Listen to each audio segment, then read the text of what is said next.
Israel जो है वो ईरान को काउंटर करने के लिए अमेरिकी नौसेना को यहां फंसा दिया है कि मारो तुम अलग अलग जो अपने सैन्य अड्डा रखे वहां से ईरान को मारो। और इजरायली सेना है लेबनान पर कब्जा करने के लिए। इसराइल को ग्रेटर इजराइल बनना है, पूरा लेबनान कब्जा करना है, पूरा सीरिया, आधा इराक करना है, आधा सऊदी अरब कब्जा करेगा, यहां तक कब्जा करेगा। लगभग 10 या 12 अप्रैल से ये लोग हमला करना चालू करेंगे, लेबनान के ऊपर हमला करेंगे। इजराइल बनना है और नेतन्याहू की सरकार बहुमत की सरकार नहीं है, वो बहुत जल्दी उसका गठबंधन टूट के गिर सकता है। इसलिए वो चाहते हैं कि युद्ध में उलझे रहे, कोई सरकार पे सवाल नहीं उठेगा युद्ध की स्थिति में।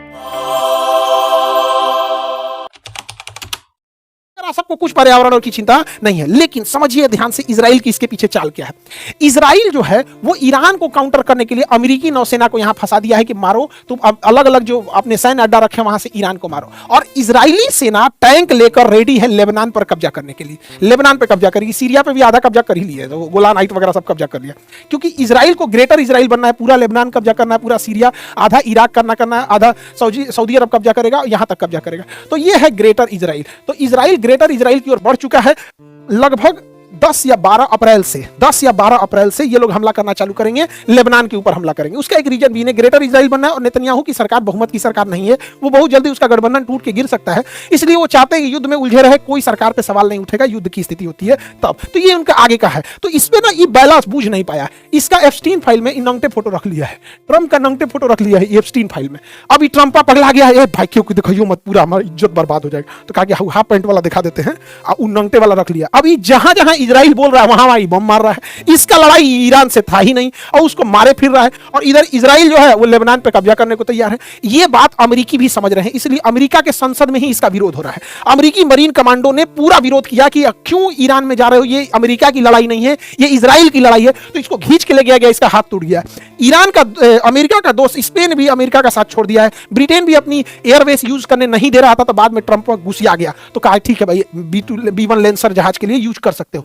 अमेरिका का कहना है, देखिए कितना बदतमीज इंसान है ये। अमेरिका कह रहा है कि खमैनी की तो हत्या मार दिया इसने। कहा कि अब इनका जो उत्तराधिकारी आएगा उसको चुनने का अधिकार अमेरिका को है। बताइए कितना बेशर्मी, माने किसी देश का उत्तराधिकारी अमेरिका चुनेगा। इसको क्या लगता था कि खमैनी को मार देंगे तो ईरान ध्वस्त हो जाएगा, वेनेजुएला समझो ईरान को। ईरान ने ऐसा नहीं करेगा। खमैनी अब इन्हें पहले से पता था कि अमेरिका ऐसा करेगा, इसलिए ये पहले से तैयार बैठे थे।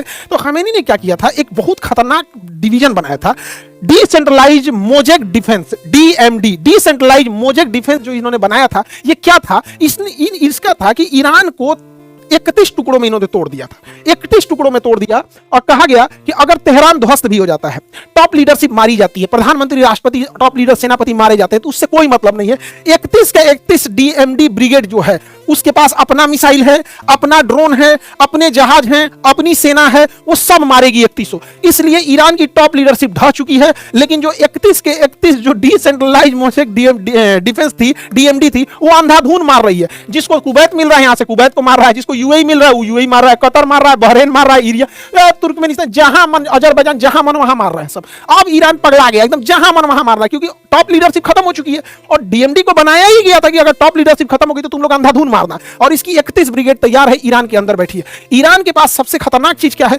उसके पास छोटे साइज की पनडुब्बी है। ये बहुत बड़ी पनडुब्बी नहीं है, इसमें 10-15 आदमी ही अट पाते, बहुत छोटी पनडुब्बी है। लेकिन जो हार्मुज जल संधि है वहां का उथला पानी है, वहां बड़ी जहाजें नहीं आ सकती हैं और ना ही बड़ी पनडुब्बी आ पाएगी, क्योंकि चट्टान है। ये चट्टानों के पीछे छुप जाएंगे सब, और ये जब अमेरिकी नौसेना पास आएगी तो उसे मारेंगे सब। इसके अलावा ईरान के पास एक मच्छर ब्रिगेड है। अभी मच्छर ब्रिगेड क्या है, तो छोटे छोटे लेकिन बहुत तेज गति से चलने वाले इसके पास 15,000 से ज्यादा जहाजें हैं, पानी वाली जहाज है, बहुत छोटी है। इसका आकार जो है वो एक बस के आकार का है और उतने ही लंबाई में है, ट्रैक्टर बराबर होगी यहाँ पे। लेकिन इतनी तेज स्पीड है कि इसको मारना बड़ा मुश्किल हो जाता है। और वैसे भी पानी समुद्र में निशाना लगाना बड़ा मुश्किल होता है कि समुद्र ऊपर नीचे हो रहा होता है और जिसपे आपकी जहाज है वो भी डिसबैलेंस हो रही होती है। तो इनका क्या है कि ये लोग उसको एज एक साथ 200-400 छोड़ देंगे और उसपे से ये मिसाइल छोड़ देंगे। अब दुश्मन का जहाज कंफ्यूज हो जाएगा कि भैया इन मिसाइलों को मारे कि इन जहाज को मारे। ये मिसाइल भी गति कर रहा है, जहाज भी मूवमेंट कर रहा है, समुद्र भी मूवमेंट कर रहा है, तो कंफ्यूजन हो जाएगा। कोई ना कोई उस जहाज पे जाकर लग जाएगा, अगर नहीं लगा तो ये कामाकाजी होंगे, ले जाके अपने आप को उसमें लड़ा देंगे और ये खत्म हो जाएगा। यही वजह है कि अभी तक ना इजराइल ना अमेरिका की नेवी आगे आई है इस चीज को खत्म करने के लिए, क्योंकि इनके पास मच्छर ब्रिगेड है।